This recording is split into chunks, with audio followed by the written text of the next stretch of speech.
Hi നമസ്കാരം. അപ്പോൾ എല്ലാവർക്കും ഒരു പുതിയ വീഡിയോയിലേക്ക് സ്വാഗതം. ഇന്നത്തെ വീഡിയോയിൽ ഒരു കൂന്തലിൻ്റെ റെസിപ്പിയാണ് കാണിക്കുന്നത്. കൂന്തൽ റോസ്റ്റ് ഉണ്ടാക്കുന്ന റെസിപ്പിയാണ് കാണിക്കുന്നത്.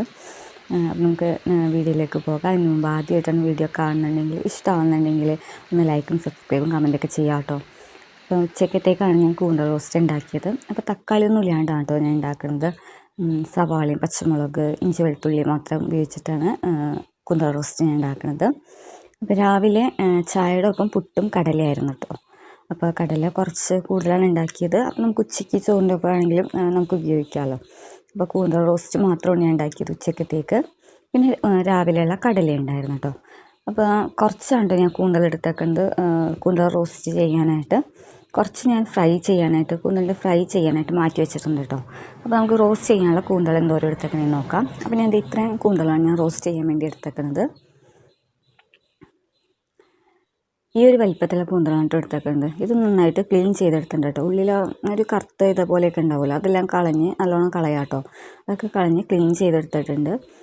പിന്നെ ഇതിൻ്റെ ഉള്ളിലൊരു കറുത്ത ഒരു ഇതുണ്ടാവുമല്ലോ, അതൊക്കെ നന്നായിട്ട് കളയാം കേട്ടോ. എന്നിട്ട് ഞാനിതൊന്ന് നന്നായി ഇതേപോലത്തെ ഇത്രയും വലിപ്പത്തിലുള്ള കഷ്ണങ്ങളാക്കി കട്ട് ചെയ്തെടുത്തിട്ടുണ്ട് കേട്ടോ. പിന്നെ ഞാനിത് ഫസ്റ്റ് കുക്കറിലിട്ടൊന്ന് വേവിക്കുന്നുണ്ട്. ഒരു 2 വിസിൽ കേൾപ്പിക്കണ്ട കേട്ടോ കുക്കറിലിട്ട്. കുറച്ച് മഞ്ഞൾപ്പൊടിയും പിന്നെ കുറച്ച് ഉപ്പുപൊടി പിന്നെ കുറച്ച് മുളക് പൊടി ഇത്രയാണ് ഞാനിട്ട് വേവിക്കുന്നത്. പിന്നെ കുറച്ച് വെള്ളം ഒഴിച്ചു കൊടുക്കണേ. കുറച്ച് വെള്ളം കൂടി ഒഴിച്ചു കൊടുക്കുക.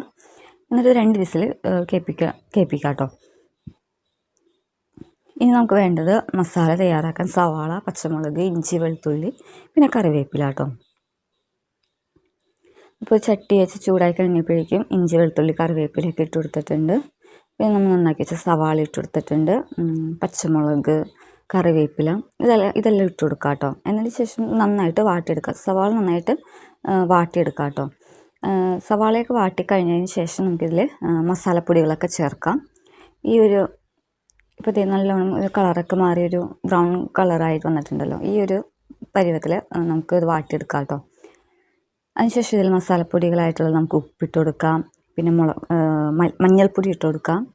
പിന്നെ കുറച്ച് മുളക് പൊടി വേണമെന്നുണ്ടെങ്കിൽ ഇട്ട് കൊടുക്കാം കേട്ടോ. മുളക് എരിവ് അനുസരിച്ചിട്ട്. അതിന് ശേഷം നമ്മൾ വേവിച്ച് വെച്ച കൂന്തലുണ്ടല്ലോ അതും കൂടി ഇതിൽ ചേർത്ത് നന്നായിട്ട് മിക്സ് ചെയ്യാം കേട്ടോ. പിന്നെ ഇതിൽ കുറച്ച് വേവിക്കുന്ന സമയത്ത് നമ്മൾ കുറച്ച് വെള്ളം ചേർത്തിട്ടുണ്ടല്ലോ. അപ്പോൾ ആ വെള്ളം ഇതിൽ ആ വെള്ളം കൂടി ഇതിൽ ചേർത്ത് കൊടുക്കാം കേട്ടോ. ഞാൻ ആ വേവിച്ച വെള്ളം കൂടി ഇതിൽ ചേർത്ത് കൊടുക്കുന്നുണ്ട്. അത് കഴിഞ്ഞ് നമ്മൾ അടച്ച് വെച്ചൊന്ന് ചെറിയ തീയിലിട്ട് വേവിക്കുക. വെന്തതാണ്, കൂന്തലൊക്കെ വെന്തിട്ടുണ്ട്. എന്നാലും നമുക്ക് ആ സവാളയും മസാലകളൊക്കെ ഇട്ടൊന്ന് മിക്സ് ആവാനായിട്ട് കുറച്ച് നേരം ഒന്ന് മൂടിയിട്ട് വേവിക്കാം കേട്ടോ. അത് കഴിഞ്ഞ് പിന്നെ നന്നായിട്ട് വെള്ളമൊക്കെ വറ്റിച്ചെടുത്ത് കഴിഞ്ഞാണെങ്കിൽ നമ്മുടെ കൂന്തൽ റോസ്റ്റ് റെഡി ആയിട്ടുണ്ട്.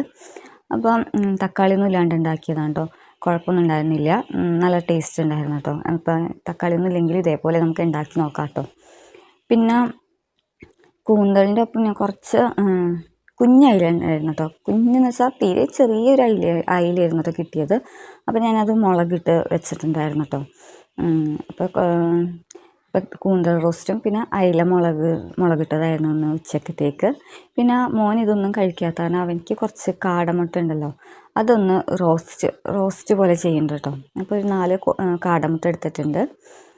അത് കഴിഞ്ഞിട്ട് അതൊന്ന് നമ്മൾ വേവിച്ചെടുക്കണ്ട കേട്ടോ. പെട്ടെന്ന് വേവുമല്ലോ കാടമുട്ട, പെട്ടെന്ന് വേവും. പിന്നെ ചട്ടി വെച്ചിട്ട് അതിൽ കുറച്ച് കറിവേപ്പില ഇട്ട് കൊടുക്കുന്നുണ്ട്.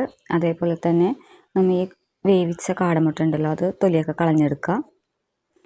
എന്നിട്ട് കറിവേപ്പില ഇട്ടതിന് ശേഷം അതിൽ കുറച്ച് ചിക്കൻ മസാലപ്പൊടി ഉണ്ടല്ലോ അത് ഇട്ട് കൊടുക്കുക. പിന്നെ കുറച്ച് മുളക് പൊടി ഇട്ട് കൊടുക്കുക.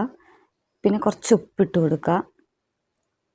അതിനുശേഷം നമ്മൾ വേവിച്ച് വെച്ച കാടമുട്ട ഉണ്ടല്ലോ അതും കൂടി അതിലിട്ട് നന്നായിട്ട് മിക്സ് ചെയ്യാം കേട്ടോ.